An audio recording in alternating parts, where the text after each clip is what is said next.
నమస్కారం. G3 news వార్తలకు స్వాగతం. ముందుగా వార్తల్లోని ముఖ్యాంశాలు. దిండి ఎత్తిపోతల ప్రాజెక్టుకు వ్యతిరేకంగా భూ నిర్వాసితుల దీక్ష. పరిహారం లేకుండా భూసేకరణ అన్యాయమంటున్న నిర్వాసితులు. అభివృద్ధి పేరుతో పేదల భూములు బలి చేయడం సరికాదని విమర్శ. భూ నిర్వాసితులకు న్యాయం జరిగే వరకు పోరాటం ఆగదన్న కవిత. మద్యం దుకాణాల సమయంపై రాజాసింగ్ ఆగ్రహం. డ్రగ్స్ రహిత వేడుకల మాటలు డ్రామానే అని వెల్లడి. యువతను తప్పుదోవ పట్టించే నిర్ణయాలు జరుగుతున్నాయని ఆరోపణ. ప్రజారోగ్యంపై ప్రభుత్వానికి బాధ్యత లేదా అని ప్రశ్న. భువనగిరిలో సర్పంచ్లకు అభినందనలు తెలిపిన కాంగ్రెస్ నేతలు. ఎన్నికల తర్వాత పంతాలు మానుకుని అభివృద్ధిపై దృష్టి పెట్టాలని పిలుపు. గెలుపోటములు సహజమేనని గ్రామస్థాయి నేతలకు సూచన. ప్రజల మధ్య ఉండి సమస్యలు పరిష్కరించాలన్న కొమ్మటిరెడ్డి.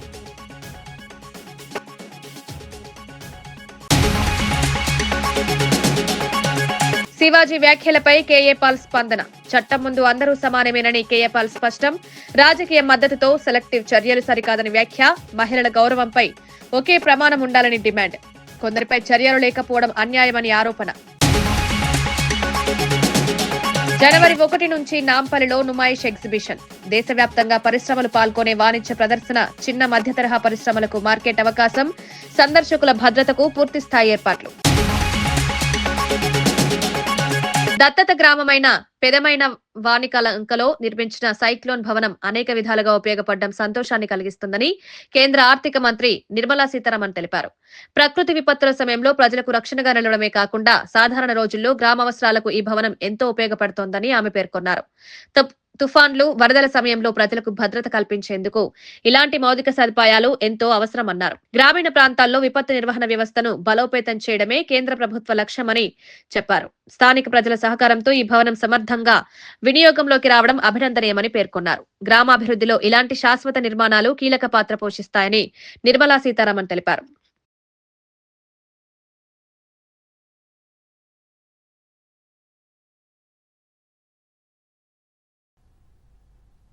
ట్రైనింగ్ ఏమో ఆ డ్రోన్ అంటే ఏంటి, అది ఎలా ప్లాన్ చేస్తుంది, ఎలా దాన్ని తయారు చేయాలి, దాన్ని ఎలా ఉపయోగించాలి, దాంట్లో ఉన్న సెన్సర్ అంటే ఏంటి అని చాలా టెక్నికల్ విషయాన్ని అన్నిటినీ కూడా నేర్పిస్తున్నారు.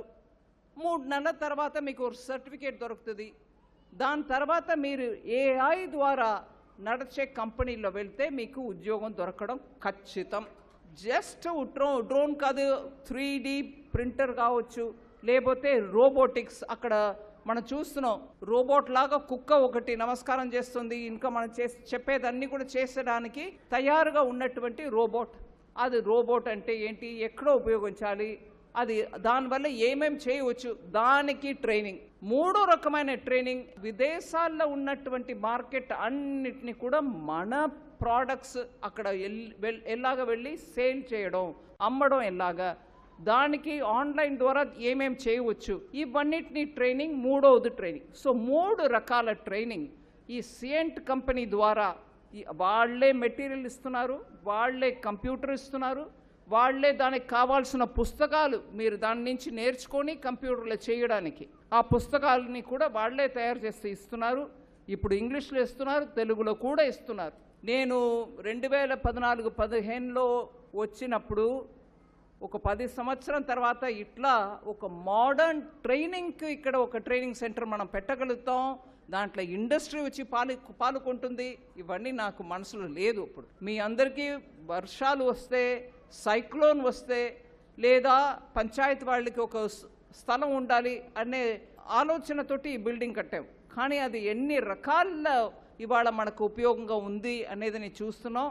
ఈ PM లంక వాళ్ళు మాత్రం ముందుకు వచ్చి ఇంత చేయకపోతే ఇవాళ గ్లోబల్ ఇండియన్ ట్రైనింగ్ సెంటర్ల టాప్లో PM లంక రావడం అనేది అసంభావితం.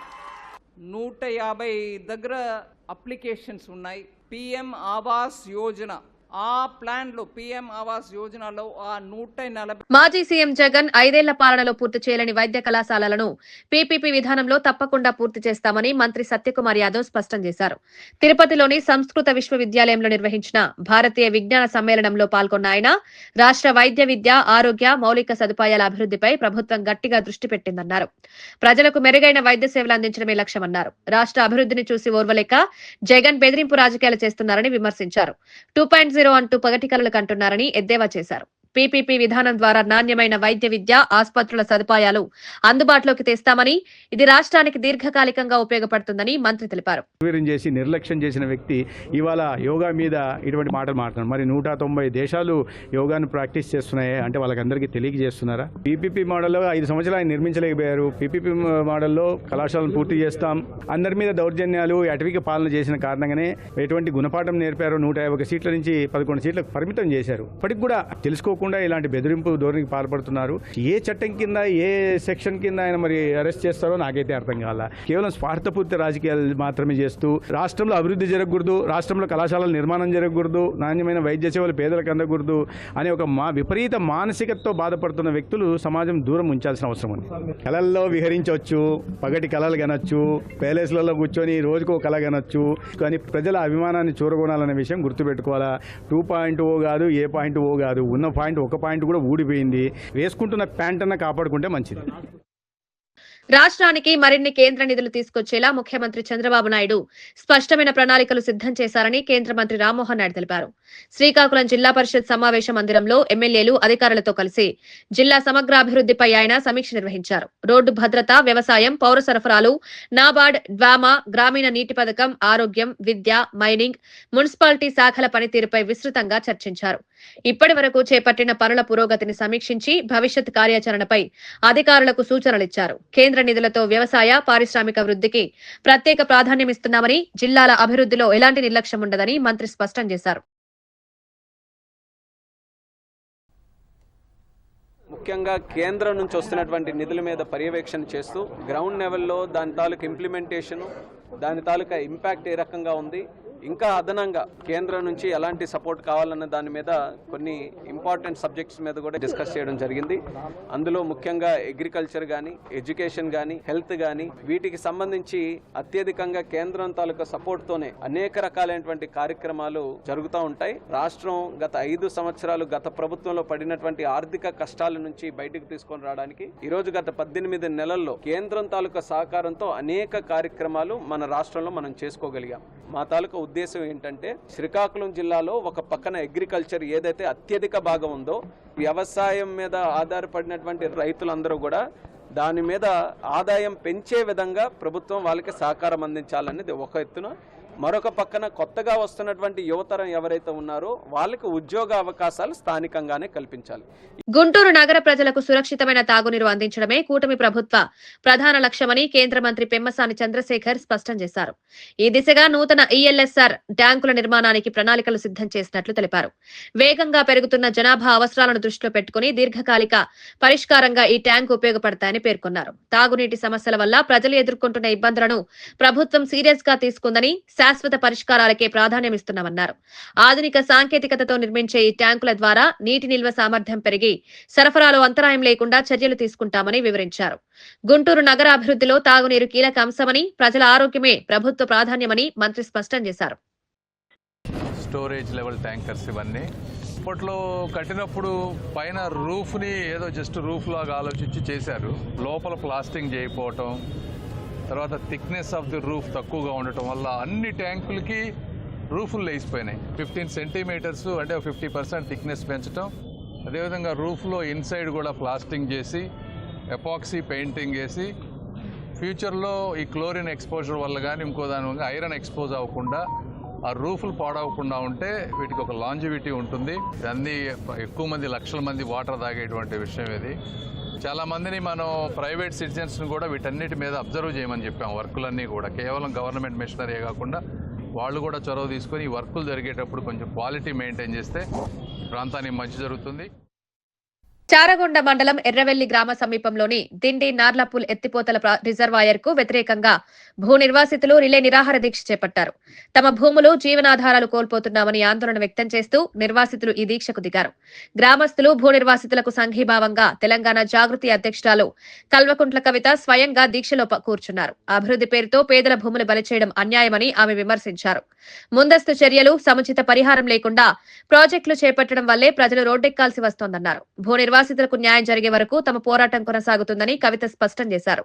ప్రభుత్వం ప్రజల గళాన్ని వినాలని, బలవంతపు భూసేకరణను నిలిపివేయాలని ఆమె డిమాండ్ చేశారు. తప్పితే ఎప్పుడు కూడా విన్నటువంటి దాఖలాలు లేవు.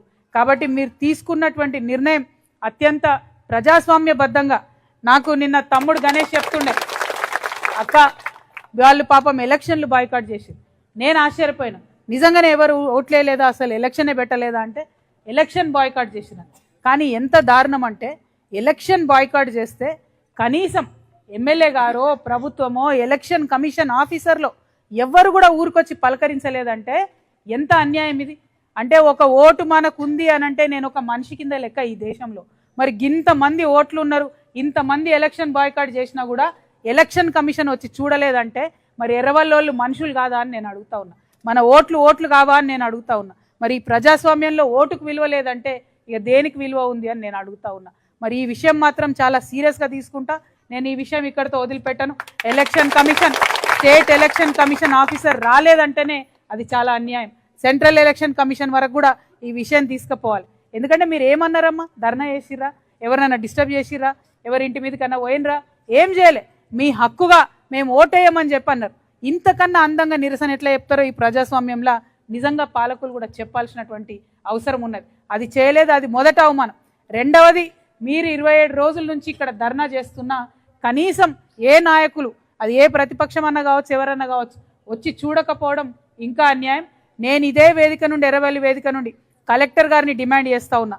ఇప్పుడు చిన్న జిల్లాలైనాయి, నాగర్ కర్నూలు కలెక్టర్ గారికి నేను డిమాండ్ చేస్తూ ఉన్నా, మీరు తక్షణం ఇక్కడికి రాండి, వచ్చి ఇక్కడ మీరు చూడండి, ఈ ప్రజల ఆకాంక్ష ఏందో చూడండి, దీనివల్ల జరుగుతున్నటువంటి నష్టాన్ని గమనించండి అని చెప్పి వారిని డిమాండ్ చేస్తూ ఉన్నా. కలెక్టర్ గారి 1-2 రోజులలో రాకపోతే ఖచ్చితంగా మీరు అందరు అన్నట్టు ఈ ఇష్యూని పెద్ద చేద్దాం. రాష్ట్రంలో ఉన్నటువంటి ఇరిగేషన్ మంత్రి గారినైనా ముఖ్యమంత్రి గారినైనా అవసరమైతే నిలదీద్దాం, కలుద్దాం, మాట్లాడదాం, ఒప్పిద్దాం. ఒప్పించి తప్పకుండా ఈ ట్యాంక్ యొక్క కెపాసిటీని తగ్గిద్దామని చెప్పి నేను మాట్లాడుతూ ఉన్నా. ఇవాళ తెలంగాణ జాగృతి జనం బాట పేరుతోని అన్ని జిల్లాలు తిరుగుతున్నాం. ఎర్రవల్లికి రమ్మంటే నేను కొద్దిసేపు ఆలోచించిన, మరి ఇక్కడ రైతులు భూములు ఇవ్వమంటున్నారట, వేరే అన్ని చోట్ల వేలాది మంది రైతులు భూములు ఇచ్చిండ్రు కదా, మరి ఇది న్యాయమైందేనా కాదా అని 1కి 10 సార్లు ఆలోచించిన. ఎందుకంటే మనం ఆడవాళ్ళ మీద మాట్లాడే ముందు ఆలోచించి మాట్లాడతాం. ఇక్కడ మాట్లాడే మాట ఇక్కడితో ఆగదు, అందరికీ మొత్తం తెలంగాణ అంతా వింటూ ఉంటారు ప్రజలు. కాబట్టి ఆలోచించిన, ఎంత ఆలోచించినా, ఎంతమంది ఇంజనీర్లతో మాట్లాడినా, ఎంతమంది అధికారులతో మాట్లాడినా ఎర్రవల్లి వాళ్ళు చేస్తున్నది న్యాయ పోరాటం, న్యాయమైన కోరిక. దీనికి మనం మద్దతు ఇవ్వాల్సిందే అని చెప్పిండ్రు కాబట్టే నేను ఇవాళ ఇక్కడికి రావడం జరిగింది. ప్రాజెక్టు కట్టాలే, డిండి కట్టొద్దని నేను అంటలేను, డిండి కట్టేది కట్టాలే, కానీ అనవసరం భువనగిరిలో మంత్రి కోమటిరెడ్డి వెంకటరెడ్డి, ఎంపీ చామల కిరణ్ కుమార్ రెడ్డి పర్యటించారు. ఇటీవల ఎన్నికైన సర్పంచ్లు, ఉప సర్పంచ్లు, వార్డు సభ్యులకు అభినందనలు తెలిపారు. ప్రజా ప్రభుత్వ పథకాలను ప్రజలకు చేరవేయడంలో సర్పంచ్లు కీలక పాత్ర పోషించాలని ఎంపీ చామల సూచించారు. ఎన్నికలు ముగిశాక పంతాలు, విభేదాలు మానుకోవాలని, అందరినీ కలుపుకుని అభివృద్ధి చేయాలని హితవు పలికారు. వీడు మనోడు, వాడు పగోడు అన్న భావనతో నాయకుడిగా ఎదగలేమని స్పష్టం చేశారు. ఓటమిపై బాధపడకుండా ప్రజల మధ్య ఉండాలని మంత్రి కోమటిరెడ్డి సూచించారు. ప్రజాస్వామ్యంలో గెలుపోటములు సహజమని, ఇప్పుడు గ్రామాభివృద్ధిపైన దృష్టి పెట్టాలని నేతలు పిలుపునిచ్చారు. కొన్ని గ్రామాలలో 2-3 పోటీ చేసుకున్నా తక్కువ ఓట్లతో ఓడిపోయినా, పోటీ చేసి ఎక్కువ ఓట్లతో ఓడిపోయినా మీరెవరు కూడా అధైర్యపడద్దు. మన ఓటమి విజయానికి నాంది కావాలి. మీరు ఇలా ఓడిపోయినంటే ఆ గ్రామంలో మొదటిసారి ఎట్లా గెలవాలంటే ఓడిపోయినా మీరు ప్రజలనే ఉండాలని చెప్పి మీకు ఓడిపోయిన వాళ్ళందరికీ కూడా నా యొక్క అభినందనలు తెలియజేసుకుంటూ, పోరాటం చేసి ఓడిపోయిన మీకు ఎప్పుడు కూడా ఓడిపోయినామనో, పదవి పోయిందని చెప్పో, మనకు పని కాలేదని చెప్పో కేసీఆర్ అలిగి ఫామ్ హౌస్లో అనుకోవద్దు. 10-9 రాజులాగా మొత్తం బ్రహ్మాండంగా తిరిగిండు, 7 లక్షల కోట్లు అప్పు చేసిండు. ముఖ్యమంత్రి పదవి పోగానే ఫామ్ హౌస్లో పడ్డాడంటే మొన్న కనబడి నిన్న మొన్న 6 రోజుల కింద వచ్చి ప్రెస్ మీట్ పెట్టిండు. మీకు ఆయనకి ఏ తేడా ఉంటుంది చెప్పి ఓడిపోయిన వాళ్ళకు? మాజీ సీఎం వైఎస్ జగన్మోహన్ రెడ్డి పుట్టినరోజు వేడుకలు కూటమి ప్రభుత్వంలో గుబులు రేపాయని మాజీ మంత్రి తానేటి వనిత వ్యాఖ్యానించారు. తాడేపల్లిలో మాట్లాడిన ఆమె, ప్రభుత్వం ఎంత వేధించినా వైసీపీ కార్యకర్తలు ధైర్యంగా నిలబెట్టారని పిలుపునిచ్చారు. రక్త తర్పణం చేసిన వారిని రాష్ట్ర బహిష్కరణ చేయాలన్న హోంమంత్రి వ్యాఖ్యలను ఆమె తీవ్రంగా తప్పుబట్టారు. గతంలో ఇతర సందర్భాల్లో జరిగిన సంఘటనలను గుర్తు చేస్తూ ప్రభుత్వ వైఖరిలో ద్వంద్వ ప్రమాణాలు ఉన్నాయని విమర్శించారు. కార్యకర్తలపై జరుగుతున్న ప్రతి ఘటనకు డిజిటల్ బుక్లు నమోదు చేయాలని సూచించారు. ప్రభుత్వ ఒత్తిళ్లకు భయపడకుండా ప్రజాస్వామ్యబద్ధంగా పోరాటం కొనసాగించాలని ఆమె స్పష్టం చేశారు. ఈ సంస్కృతిని స్టార్ట్ చేసింది ఎవరు? మరి ఆ రోజున మీ భావమరిది సినీ నటుడు మరి హిందూపురం ఎమ్మెల్యే బాలకృష్ణ గారు సినిమా రిలీజ్ అప్పుడు 20 పొట్టేళ్ల తలలు నరికి ఒక దండలా గుచ్చి ఆయన కట్అవుట్కి కట్టిన పరిస్థితులు ఈ మధ్య కాలంలోనే మీ ప్రభుత్వం వచ్చిన తర్వాతనే కదండి ఇవన్నీ జరిగాయి. మరి అప్పుడు ఎందుకు మీరు ఎవరు స్పందించలేదు? అప్పుడు ఎందుకు మీరు ఖండించలేదు? ఎందుకు ఆ రోజున వాళ్ళ మీద మీరు ఎటువంటి యాక్షన్ తీసుకోలేదు? అంటే మీ కార్యకర్తలకు ఒక న్యాయం, మా కార్యకర్తలకు ఒక న్యాయం. ఇది ప్రజాస్వామ్య ప్రభుత్వమా లేక ఏమనాలి దీన్ని? ఈ రోజున మీరు మమ్మల్ని అంటున్నారు, ప్రతి దానికి మమ్మల్ని నిందిస్తున్నారు. ఈ రోజున అలాంటి రాక్షస పాలన చూపించేది మీరు. రాష్ట్ర ఆర్థిక పరిస్థితి క్లిష్టంగా ఉన్నప్పటికీ ప్రజా సంక్షేమానికి ప్రభుత్వం పెద్దపీట వేస్తోందని ఉప ముఖ్యమంత్రి భట్టి విక్రమార్క తెలిపారు. ప్రతి పైసా పేదల ప్రజల సంక్షేమానికే ఖర్చు చేయాలన్నదే ఇంద్రమ్మ ప్రభుత్వ ధ్యేయమని స్పష్టం చేశారు. సంక్షేమ పథకాలను సమర్థవంతంగా అమలు చేయడమే ప్రభుత్వ లక్ష్యమన్నారు. ఆర్థిక క్రమశిక్షణతో పాటు ప్రజల అవసరాలను సమతుల్యంగా చూడాల్సిన బాధ్యత ప్రభుత్వంపై ఉందన్నారు. పేదల జీవన ప్రమాణాలు మెరుగుపడేలా విధానాలు అమలు చేస్తున్నామన్నారు. ప్రజల నమ్మకాన్ని నిలబెట్టుకునేలా ప్రభుత్వం పనిచేస్తుందని భట్టి విక్రమార్క భరోసా ఇచ్చారు.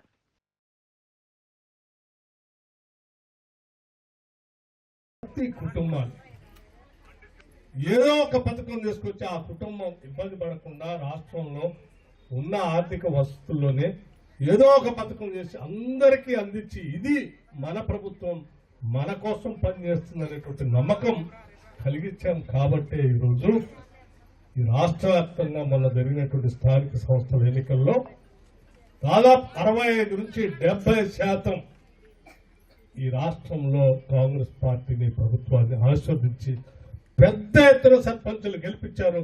మీ అందరికి కూడా నా హృదయపూర్వక 2 సంవత్సరాల నుంచి నిరంతరం పేదవాడికి అండదండలుగా ఉంటూ పేదవాడికి భరోసా ఇస్తూ డిసెంబర్ 31 అర్ధరాత్రి 1 గంట వరకు మద్యం దుకాణాలు తెరిచి ఉంచాలన్న తెలంగాణ ప్రభుత్వ నిర్ణయంపై గోషామహల్ ఎమ్మెల్యే రాజాసింగ్ తీవ్ర ఆగ్రహం వ్యక్తం చేశారు. ఒకవైపు డ్రగ్స్ రహిత వేడుకలు జరగాలని హైదరాబాద్ పోలీస్ కమిషనర్ చెప్తుంటే మరోవైపు ప్రభుత్వం మద్యం అమ్మకాలకు సమయం పెంచడమేంటని ప్రశ్నించారు. ఇది ప్రభుత్వ డ్రామా తప్ప మరొకటి కాదని విమర్శించారు. యువతను తప్పుదోవ పట్టించే నిర్ణయాలు తీసుకోవడం ప్రమాదకరమన్నారు. మద్యం వల్ల సామాజిక సమస్యలు పెరుగుతున్నాయని, అలాంటి వేళ ప్రభుత్వానికి బాధ్యతాయుతమైన నిర్ణయాలు అవసరమని స్పష్టం చేశారు. ప్రజారోగ్యాన్ని దృష్టిలో పెట్టుకుని నిర్ణయాలు తీసుకోవాలని ప్రభుత్వాన్ని కోరారు. మంచి టాస్క్ ఫోర్స్ టీము ఇంకా వేరే టీంలు అయితే సజ్జనారు తయారు చేసినారు. గుడ్, దీనికి కంట్రోల్ కావాలి, మంచిదే. ఒకవైపు మన పోలీసోలు ఈ drugs, cocaine, ganja, brown sugar, ఎండీని కంట్రోల్ చేయడానికి ప్లాన్ చేస్తున్నారు. ఇంకోవైపు మన తెలంగాణ ప్రభుత్వం అదే 31 డిసెంబర్ నైట్ వరకు మొత్తం మద్యం అమ్మొచ్చు 12 గంటల వరకు అని అనౌన్స్మెంట్ కూడా చేసినారు. ఒకవైపు యూత్ని కాపాడడానికి ఈ పోలీస్ నుంచి స్టేట్మెంట్లు ఇప్పిస్తారు ఈ గవర్నమెంట్. ఇంకోవైపు అదే యూత్ని సర్వనాశనం చేయడానికి 12 గంటల వరకు 1 గంటల వరకు వైన్స్లు మేము ఓపెన్ చేస్తామని వాళ్ళు అనౌన్స్మెంట్ చేస్తారు. అసలు ఏంది తమాషా? తెలంగాణ ప్రజలు గమనించాలి. డ్రగ్స్ తాగే వాళ్ళు మన తెలంగాణలో 29 lakhs మంది అంట. అంటే మన తెలంగాణనే నంబర్ 1 అంట. ఎంత దురదృష్టం, ఎంత చెడ్డ పేరు మన తెలంగాణకు వస్తుంది. ఎవరి వల్ల? అది మా ముఖ్యమంత్రి గారు చెప్పాలి. అదేవిధంగా ఈ 29 lakhs మంది ఎక్కడ నుంచి డ్రగ్స్, కోకీన్, గాంజా తెప్పిస్తున్నారు, వాళ్ళ పైన ఎందుకు యాక్షన్ తీసుకోలేదు, ఎంతమంది పైన యాక్షన్ తీసుకున్నారు, అది కూడా తెలంగాణ ముఖ్యమంత్రి గారు, డీజీపీ గారు చెప్పాలి. దురదృష్టం, డాక్టర్లు, యాక్టర్లు, సాఫ్ట్వేర్ ఇంజనీర్లు అందరు కూడా ఈ డ్రగ్స్, కోకిన్కి బానిస అవుతున్నారు. ఒకప్పుడు అనేవాళ్ళు, అరే ఆయనకి బుద్ధి లేదు, ఆయన చాలా తక్కువ చదువుకుండు, అందుకోసం డ్రగ్స్, గాంజా అది తాగుతుండని ఒకప్పుడు చెప్పేది మా చిన్నప్పుడు సమయంలో. కానీ ఇప్పుడు డాక్టర్లు కానీ, యాక్టర్లు కానీ, సాఫ్ట్వేర్ ఇంజనీర్లు కానీ, చాలా మంది పోలీసు అధికారులు పిల్లలు కానీ వాళ్ళు కూడా డ్రగ్స్ కోకిన్ ఎండికి అలవాటు అవుతున్నారు. ఎక్కడ పోతుంది మన తెలంగాణ? కొద్దిగా ఆలోచన చేయాలి. సర్వనాశనం వైపు వెళ్తుంది మన తెలంగాణ. ఎందుకంటే యూత్ మంచిగా ఉంటేనే తెలంగాణ మంచిగా ఉంటుంది. యూత్ బాగుంటేనే తెలంగాణ ముందుకెళ్తుంది. ఇది హిస్టరీ. ఇది అదేవిధంగా ఇవాళ మనం చూస్తున్నాం, ఒక హీరోయిన్ తమ్ముడు పేరు వస్తుంది, అమన్ప్రీత్ సింగ్ అని. ఆయన కూడా అప్సెండింగ్లో ఉన్నాడు. అదేవిధంగా పోలీసులు కూడా ఆయనకి పట్టుకోనికి ప్రయత్నం చేస్తున్నారు. మాసం ట్యాంక్లో ఒక డ్రగ్స్ అమ్ముకుంటా ఆయన అరెస్ట్ అయ్యాడు. ఎక్కడి నుంచి తీసుకున్నారా డ్రగ్స్ అంటే అమన్ప్రీత్ సింగ్ అని ఆయన పేరు వస్తుంది. అది ఇంతకు ముందు కూడా నార్సింగి పొల్యూషన్ లిమిట్లో ఆయన అరెస్ట్ అయ్యాడు. దాని తర్వాత ఇది సెకండ్ టైం అంట. అంటే పెద్ద పెద్ద హీరోయిన్ తమ్ముళ్ళు కూడా ఈ డ్రగ్స్ అమ్ముడులో ఇన్వాల్వ్ అవుతున్నారు. కాంగ్రెస్ గవర్నమెంట్ తెలంగాణలో వచ్చిన తర్వాత ఈ డ్రగ్స్ కేసులు ఎక్కువ అవుతున్నది. ఇంకోవైపు మన పోలీసోలు, ఇదైతే నేను షోపుటప్గా అంటాను నేను, ఎందుకంటే కమిషనర్ గారు ఈ స్టేట్మెంటు జస్ట్ 1 డే గురించి వేసినారు అనుకుంటున్నా.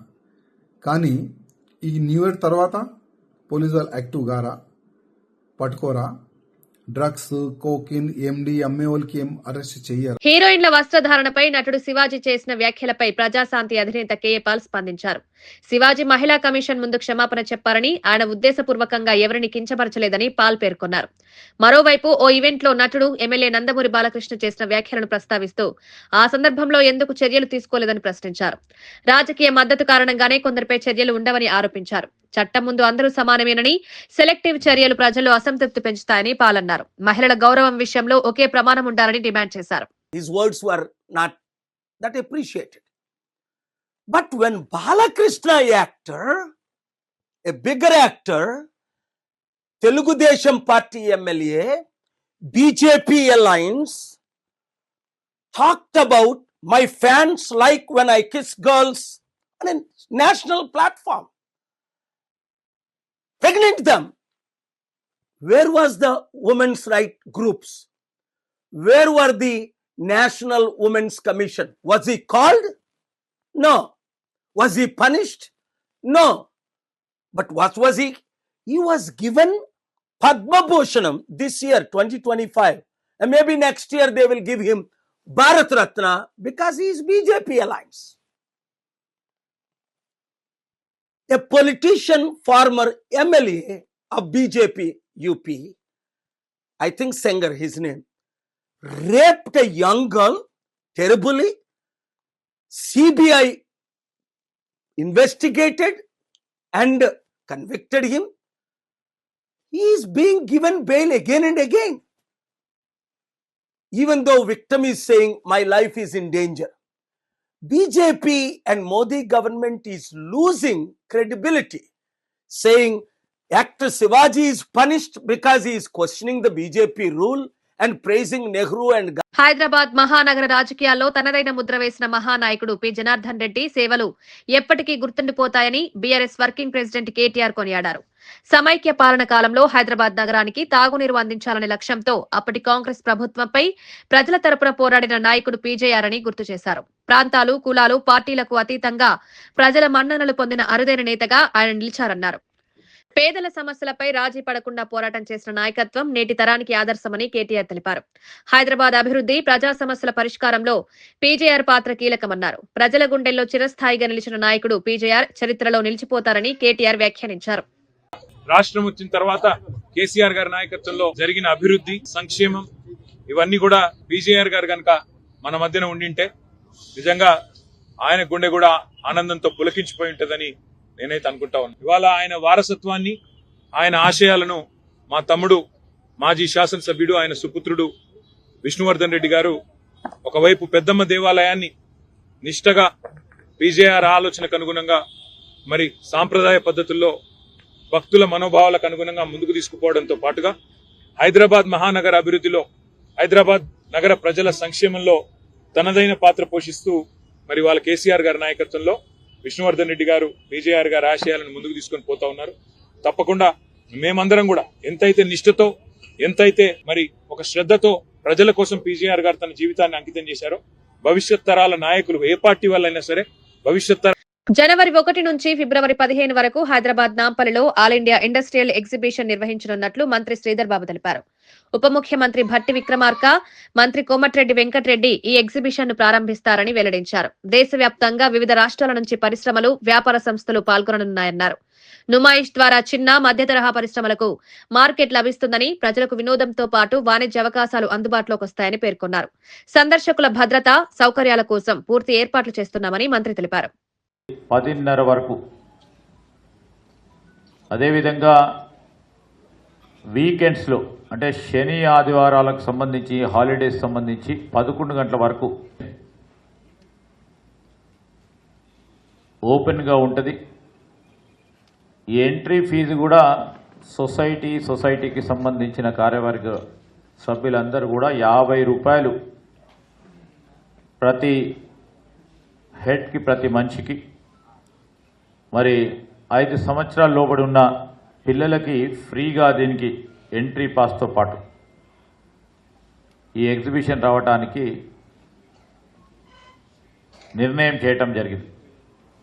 సెక్యూరిటీకి సంబంధించి 106 మంది సెక్యూరిటీ పర్సనల్తో పాటు దాదాపు 320 మంది వాలంటీర్స్ను కూడా డే నైట్ షిఫ్ట్లో మహిళలతో పాటు మరి పెద్దవారికి కానీ, స్టాల్కు సంబంధించిన సేఫ్టీకి సంబంధించిన అంశం విషయంలో కూడా ఎక్కడ కూడా ఇబ్బంది రాకూడదని, దాంతోపాటు మొత్తం ఎగ్జిబిషన్కు సంబంధించి CCTVs, మెటల్ డిటెక్టర్స్ కూడా గేట్ దగ్గర ఏర్పాటు చేసుకొని మరి ప్రమాదకరమైన ఏ వస్తువులను కూడా లోపలికి తీసుకురాకుండా అన్ని జాగ్రత్తలు తీసుకునే ఒక కార్యాచరణ తీసుకోవటం జరిగింది. మహాత్మా గాంధీ ఉపాధి హామీ పథకం పేరును మార్చడాన్ని తీవ్ర ఆక్షేపణగా భావిస్తూ తెలంగాణ వ్యాప్తంగా కాంగ్రెస్ శ్రేణులు గ్రామ సభల్లో తీర్మానాలు చేయాలని మంత్రి పొన్నం ప్రభాకర్ పిలుపునిచ్చారు. కేంద్ర ప్రభుత్వం తీసుకున్న నిర్ణయం గాంధీ ఆశయాలను అవమానించేలా ఉందన్నారు. ఉపాధి హామీ పథకం పేదలు, బలహీన వర్గాలు జీవనాధారంగా నిలిచిందని గుర్తు చేశారు. ఈ పథకాన్ని నిర్వీర్యం చేసే ప్రయత్నాలపై ప్రజల్లో అవగాహన కల్పించాల్సిన అవసరం ఉందన్నారు. గ్రామ సభల్లో ఆమోదించిన తీర్మానాల ప్రతులను కేంద్ర గ్రామీణాభివృద్ధి శాఖకు ప్రధానికి పంపించాలని సూచించారు. ప్రజల హక్కుల కోసం కాంగ్రెస్ పార్టీ పోరాటం కొనసాగిస్తుందని స్పష్టం చేశారు. కేంద్ర ప్రభుత్వం పూర్తిగా 100% బాధ్యత వహించి చేపట్టే ఈ కార్యక్రమంలో రాష్ట్రాల ఆర్థిక పరిస్థితి బాగాలేదని తెలిసినప్పటికీ 40%, 60% పేరు మీద రాష్ట్రాలపై భారం మోపి పథకాన్ని నిర్వీర్యం చేసే ప్రయత్నం చేస్తూ ఉంది. ఒకటి, అదేవిధంగా మన జాతిపిత స్వాతంత్ర ఉద్యమానికి నాయకత్వం శాంతియుతంగానే సాధిస్తామని చెప్పినటువంటి మహాత్మా గాంధీ గారి పేరు మీద, మన దేశానికి జాతిపితగా గౌరవించుకునేటువంటి మహాత్మా గాంధీ గారి పేరును తొలగించేలా మరి రామ్జీ అనే పేరు మీద పెట్టేటువంటి ఒక ప్రయత్నం చేస్తూ ఉన్నారు. కాంగ్రెస్ పార్టీకి సంబంధించి చరిత్రలో ఉన్నటువంటి నెహ్రూ గారిని, ఇందిరాగాంధీ గారిని, రాజీవ్ గాంధీ గారిని సహా ఆ పేర్లు పూర్తిగా ప్రస్తావించకుండా ఉండాలనే ప్రయత్నంలో భాగంగా వాటికి మాత్రమే పరిమితం కాకుండా ఇవాళ ఈ దేశ స్వాతంత్రం కోసం మరి పోరాడినటువంటి మహాత్మా గాంధీ గారి పేరును కూడా మలిపేసేటువంటి ఒక ప్రయత్నం జరుగుతూ ఉంది. అందుకే దేశవ్యాప్తంగా కాంగ్రెస్ పార్టీ అనేక నిరసనల కార్యక్రమాలు చెప్తా ఉంది. అందులో భాగంగా ఇవాళ రాష్ట్ర వ్యాప్తంగా, దేశవ్యాప్తంగా కాంగ్రెస్ ఆవిర్భావ దినోత్సవం రోజు ప్రతి గ్రామంలో గాంధీ గారి ఫోటోకు దండేసి గాంధీ గారి ఫోటోతో కలిసి ఈ ప్రభుత్వ వైఖరి నిరసనగా తెలియజెప్పే కార్యక్రమాన్ని జరుగుతూ ఉంది. ఇలా అన్ని గ్రామాల్లో ఈ కార్యక్రమాలు జరుగుతూ ఉన్నాయి. ఇదే సందర్భంలో కాంగ్రెస్ శ్రేణులకు కానీ, నూతనంగా ఎన్నికైనటువంటి తెలంగాణ రాష్ట్ర సర్పంచులందరికీ విజ్ఞప్తి చేస్తూ ఉన్నాం, అధికారులకు కూడా విజ్ఞప్తి చేస్తూ ఉన్నాం సహకరించాలని. అన్ని గ్రామ సభల్లో మొదటి గ్రామ సభ పెట్టుకునే సందర్భంలో తప్పకుండా మహాత్మా గాంధీ గారి పేరును తొలగించడాన్ని తీవ్ర ఆక్షేపణగా పేర్కొంటూ ఆ తీర్మానం కాపీని వార్తలు ముగించే ముందు ముఖ్యాంశాలు మరోసారి. దిండి ఎత్తిపోతల ప్రాజెక్టుకు వ్యతిరేకంగా భూ నిర్వాసితుల దీక్ష. పరిహారం లేకుండా భూసేకరణ అన్యాయమంటున్న నిర్వాసితులు. అభివృద్ధి పేరుతో పేదల భూములు బలి చేయడం సరికాదని విమర్శ. భూ నిర్వాసితులకు న్యాయం జరిగే వరకు పోరాటం ఆగదన్న కవిత. మద్యం దుకాణాల సమయంపై రాజాసింగ్ ఆగ్రహం. డ్రగ్స్ రహిత వేడుకల మాటలు డ్రామానే అని వెల్లడి. యువతను తప్పుదోవ పట్టించే నిర్ణయాలు జరుగుతున్నాయని ఆరోపణ. ప్రజారోగ్యంపై ప్రభుత్వానికి బాధ్యత లేదా అని ప్రశ్న. భువనగిరిలో సర్పంచ్లకు అభినందనలు తెలిపిన కాంగ్రెస్ నేతలు. ఎన్నికల తర్వాత పంతాలు మానుకుని అభివృద్ధిపై దృష్టి పెట్టాలని పిలుపు. గెలుపోటములు సహజమేనని గ్రామస్థాయి నేతలకు సూచన. ప్రజల మధ్య ఉండి సమస్యలు పరిష్కరించాలన్న కొమ్మటిరెడ్డి.